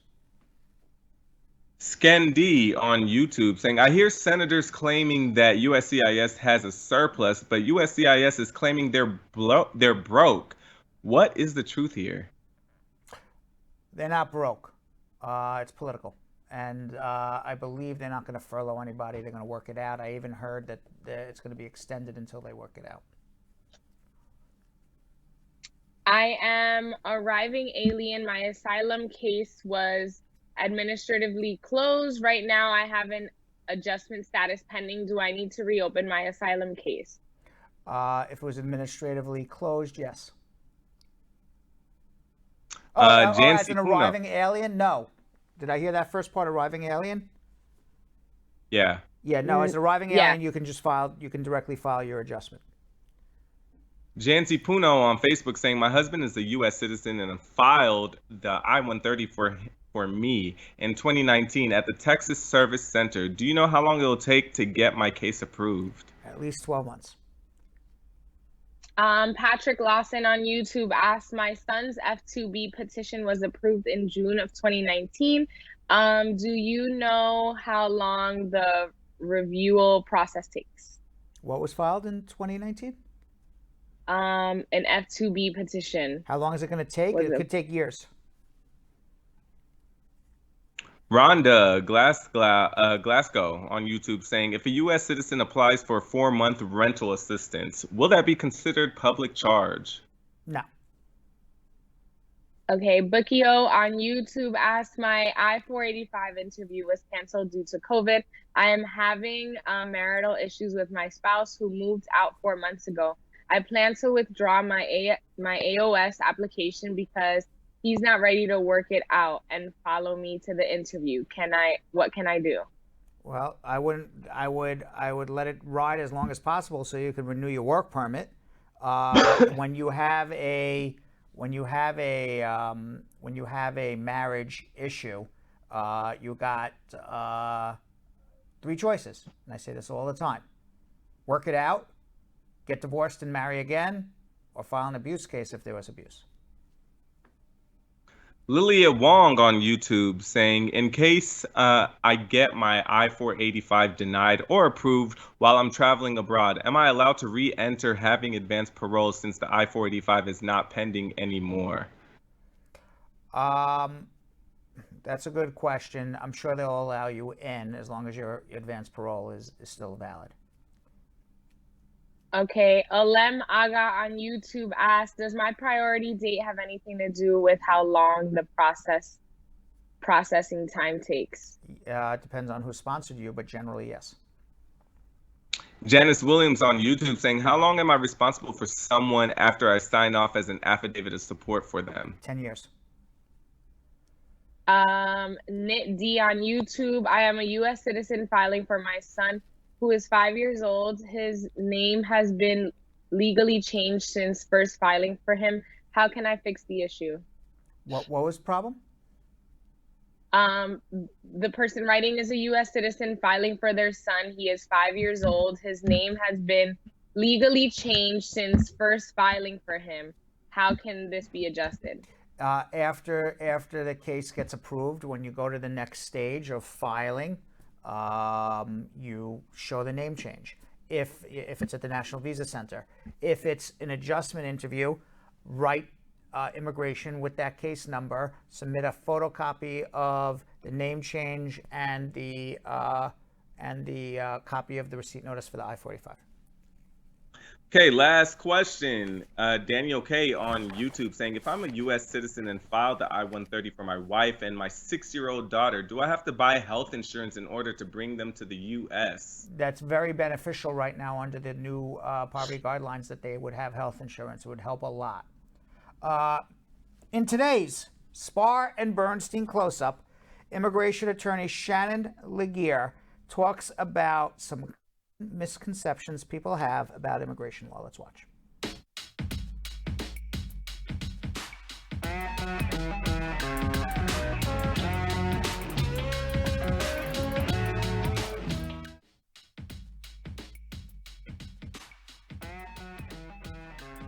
I would say the biggest misconception that people have about immigration law is that these are forms that can be filled out by anyone. And a lot of times people don't realize that what you put on those forms usually can be used against you later on, not only just at the interview, but also if you end up in immigration court. So I tell a lot of people, make sure that you go to an experienced attorney that can assist you. Even though you may feel like, I know the questions, I know what's going on, and I can fill it out, there's certain terminology that needs to be put on those forms that a notario, yourself, or just someone who basically have done just forms may not be able to understand. understand. So it's really important to go to an attorney, because I think the biggest misconception is that you can go to anyone to actually assist you with those forms. Tax preparers will sometimes file those forms. Interestingly enough, you now have the Attorney General's office who's reaching out and basically prosecuting a lot of these notarios, paralegals, these tax preparers, because they understand that immigrants are being preyed upon and basically are being placed in immigration court due to the fact that they are fraudulent applications being submitted on their behalf. And that's why it's really important basically to reach out to an experienced attorney. All right, Julian, put 50 seconds on the clock. I am going to answer 9 questions in 50 seconds, or they will blow me up to smithereens. I do not want to be blown up to smithereens. Let's ask the Magic 8 Ball whether I will be able to do it. Will Uncle Brad be able to answer 9 immigration questions in 50 seconds? And Magic 8 Ball has been watching the show all week, says the outlook is not so good. Even the Magic 8 Ball has no confidence in us. All right, are you ready? I believe in us. Are you ready? I believe in us, Yo-Yo. You believe in us. All right. I believe in us. All right. All right, ready? let's go. First, yo. All right. Can someone under 18 years old petition for themselves? It's a SIJ, Special Immigrant Juvenile. If I have a green card, can I get deported? Yes. If I'm from Nigeria, do I qualify for temporary protected status? No, you do not. Can an undocumented person get a green card? In certain circumstances, absolutely. Is Trump's border wall effective? Is it effective? I don't think Yes. so. If I'm undocumented and complete a U.S. census, will I be deported? No. How can I contact USCIS? There's a uscis.gov. Is marriage fraud a crime in regard to immigration? Yes, it is. Has Trump stopped the production of green cards? No, he's not. Yes! Yes! We did it. We did it. Yes! Oh, yeah. We're going into the weekend right, fellas. That's what I'm talking about. Finally, we did not have any open-ended questions that required encyclopedic knowledge. In a speed round. In a speed round. Thank God. I could go into the weekend not blown up. Comments of the day, guys. Good job. Okie Let's see what the Brad Spot has to say. First comment of the day. First one comes from Jeremy Goldberg saying Poetry Thursday on Friday. All I got to say is Brad is on hip hop or hip hip hooray. Hip hip hooray. All I got to say, Brad is on hip hip hooray. We'll take it. We'll take it. That's excitement. Jeremy was a poet and he didn't even know it. Donna Bless says, I love watching Uncle Brad's show. You get the whole package. Laugh out loud. We miss nothing from A to Z. Thank you very much. We strive for that, A to Z. Yes. All right, our third one comes from Monica Stone. And she says, there are a lot of people asking questions, not realizing that Brad is an immigration attorney and not a mind reader. Aha! But I do have the Magic 8 Ball for when they do need some clairvoyant knowledge. Well, he was wrong today. He was wrong today, that Magic 8 Ball. Could be a she. Magic 8 Ball. Could be a she. No faith. The Magic 8 Ball It's a he today. Could be a she. We don't know. The last comment of the day comes from Sani, and they say, thank you, Uncle Brad. We just love you for you and all your teachings. Our family truly appreciates you. Thank you very much. Awesome. That's it. That's it. National Tequila Day, by the way, Brad. When is National Tequila Day? Oh, yeah. When is that? Today. Nobody told me. Let's take a shot. Nobody told me it was National Tequila Day. And you love tequila. That's my drink. So let's take a shot. Okay, like some people love pizza. You know, like how some people love hamburgers? Yes. I love Is it tequila. National Tequila or National Margarita Day? I heard it was tequila. I don't drink margaritas. I just drink tequila straight up. Yeah. We'll make it National Tequila Day. I will go. It's Friday. The show's over. The week's over. It's National Tequila Day. Watch out, world. We'll see you Monday. Take care. Yeah. So, Sam, as part of the production, we have to say this disclaimer at the end of the show. Do you mind reading it for me? Okay, but you know, Brad, I have to do everything around here. It's bad enough I've got to remember everything that happened on the episode from the previous day. Forget it. I'll do it. The proceeding was information only and not specific legal advice. Consult an attorney about your individual situation. Prior successful results do not guarantee a similar outcome in the future. To make an appointment with the Spar Bernstein Law Firm, located at 225 Broadway in New York City, call 1-800-529-5465. That's 1-800-529-5465. Easy to remember, 1-800-LAW-LINK. That's 1-800-LAWLINK. Once again, make a call to 1-800-529-5465. And of course, link up with the law offices of Spar Bernstein, located at 225 Broadway on the 5th floor. If I were you out there, make the call, make the link, make the connection, make it Spar Bernstein. 1-800-LAWLINK. That's 1-800-529-5465. And now, conveniently located in Hartford, Connecticut on 1 Congress Street. Visit us in Connecticut or in New York at 225 Broadway. That's 1-800-529-5465. 1-800-LAW-LINK. 1-800-529-5465.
Stop it! Stop it! Stop it! What are you doing?